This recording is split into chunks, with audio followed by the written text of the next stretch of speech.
कभी सोचा है कि हमारे आसपास की जो चीजें हैं, जैसे कपड़े, फोन, यहाँ तक कि खाना, इन सब के पीछे एक छिपा हुआ विज्ञान है। आज हम उसी अदृश्य धागे को पकड़ने वाले हैं जो असल में हमारी पूरी दुनिया को एक साथ जोड़ के रखता है। चलिए, एक सवाल से शुरू करते हैं। जरा सोचिए, एक प्लास्टिक की बोतल, गाड़ी का टायर और नहाने वाला साबुन, इन तीनों एकदम अलग अलग चीजों में आखिर कॉमन क्या हो सकता है? सुनने में थोड़ा अजीब लगता है ना? पर इसका जवाब हम सबके चारों ओर है। और जवाब है कार्बन। जी हाँ, वही कार्बन जो कोयले में भी है और हीरे में भी। यही वो जादुई एलिमेंट है जो इन सभी चीजों को और न जाने कितनी और चीजों को बनाता है। तो चलिए, आज की हमारी कहानी के हीरो से मिलते हैं। कार्बन। ये सिर्फ एक एलिमेंट नहीं है, ये तो मानो जीवन का आधार है। हम, आप, पेड़ पौधे और रोजमर्रा की लगभग हर चीज इसी से तो बनी है। और पता है, विज्ञान की एक पूरी की पूरी ब्रांच है जो सिर्फ कार्बन की दुनिया को समझती है। उसे कहते हैं ऑर्गेनिक केमिस्ट्री। मतलब ये उन सभी कंपाउंड्स की स्टडी है जिनमें कार्बन हाइड्रोजन बॉन्ड होता है। और मजे की बात यह है कि प्रकृति ने कार्बन का इस्तेमाल करके 10 लाख से भी ज्यादा अलग अलग तरह के मॉलिक्यूल्स बनाए हैं। सोचिए कितनी ज्यादा वैरायटी है। तो भाई, कार्बन में ऐसा क्या खास है? इसे ऐसे समझिए जैसे कार्बन नेचर का सबसे बेस्ट लेगो ब्लॉक है। इसके पास 4 हुक होते हैं, मतलब ये एक साथ 4 दूसरी चीजों से जुड़ सकता है। और बस इसी कमाल की काबिलियत की वजह से ये लंबी लंबी चेन, शाखाएं और कॉम्प्लेक्स रिंग्स बना पाता है। मतलब वो सारे बेसिक शेप्स जिनसे हमारा डीएनए से लेकर फोन का प्लास्टिक तक सब कुछ बना है। तो अब हम ये तो जान गए हैं कि कार्बन लंबी चेन्स बना सकता है, पर इन चेन से इतने बड़े बड़े मॉलिक्यूल्स, मतलब विशाल अणु कैसे बनते हैं? यहीं से तो कहानी और भी दिलचस्प होने वाली है। इस कॉन्सेप्ट को समझने का एक बहुत ही आसान तरीका है। सोचिए, एक लक यानी मोनोमर एक ईंट की तरह है, बस एक अकेली ईंट। और जब हम बहुत सारी ईंटों को एक एक करके जोड़ते जाते हैं और एक पूरी दीवार बना देते हैं, तो वो दीवार कहलाती है बहुलक यानी पॉलीमर। तो पॉलीमर क्या हुआ? बस बहुत सारे मोनोमर्स से बनी एक बहुत बहुत लंबी चेन। और वो प्रोसेस जिससे ये अकेली ईंटें यानी मोनोमर जुड़कर एक बड़ी दीवार बनाती हैं, उसे कहते हैं पॉलीमराइजेशन।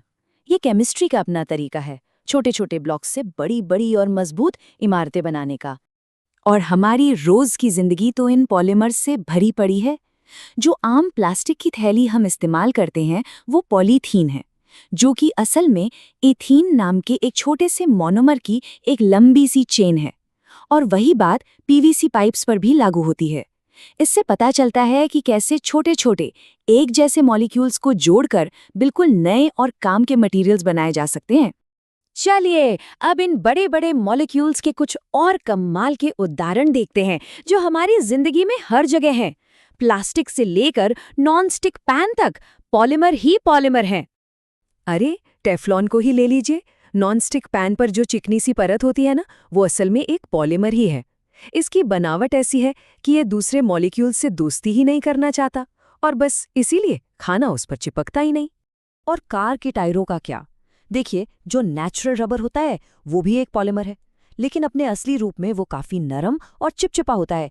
तो उसे सड़क पर चलने लायक मजबूत बनाने के लिए उसमें सल्फर मिलाया जाता है। इस प्रोसेस को कहते हैं वल्कनीकरण। ये रबर की लंबी चेन्स के बीच में मजबूत पुल बना देता है जो सब कुछ एक साथ जकड़ कर रखते हैं। और बस इसी से टायर को मिलती है सड़क पर टिके रहने की ताकत। और हाँ, नायलॉन को कैसे भूल सकते हैं? पैराशूट की रस्सियों से लेकर हमारे कपड़ों तक ये एक कमाल का मजबूत और लचीला पॉलीमर है। ये इस बात का एक शानदार उदाहरण है कि कार्बन चेन्स को अगर सही तरीके से अरेंज किया जाए तो उनसे कितनी असाधारण ताकत वाले मटेरियल बन सकते हैं। अच्छा, अभी तक हमने देखा कि कार्बन की लंबी चेन मजबूत चीजें कैसे बनाती हैं, पर मजे की बात यह है कि इन्हीं चेन्स में एक और बिल्कुल अलग टैलेंट भी है, और वो है सफाई करने का। तो चलिए अब साबुन की केमिस्ट्री को समझते हैं। तो आखिर केमिकल लेवल पर साबुन है क्या? जैसा कि यहाँ लिखा है, साबुन फैटी एसिड के सॉल्ट होते हैं जिनकी कार्बन चेन बहुत लंबी होती है।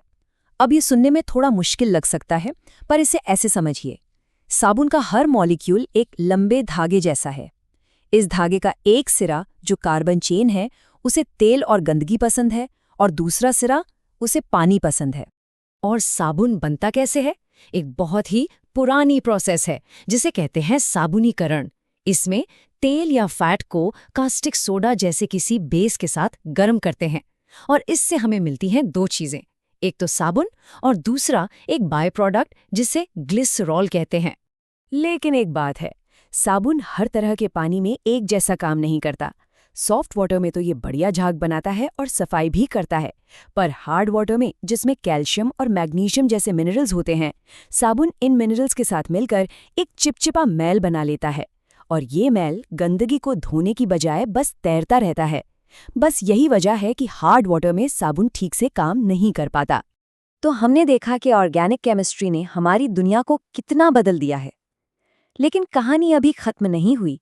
अब विज्ञान के सामने नई चुनौतियां हैं, खासकर जब बात पर्यावरण की आती है। देखिए, प्लास्टिक पोल्यूशन एक बहुत बड़ी समस्या है क्योंकि ज़्यादातर प्लास्टिक सैकड़ों सालों तक खत्म नहीं होते। इसका एक सल्यूशन है बायोडिग्रेडेबल पॉलीमर्स।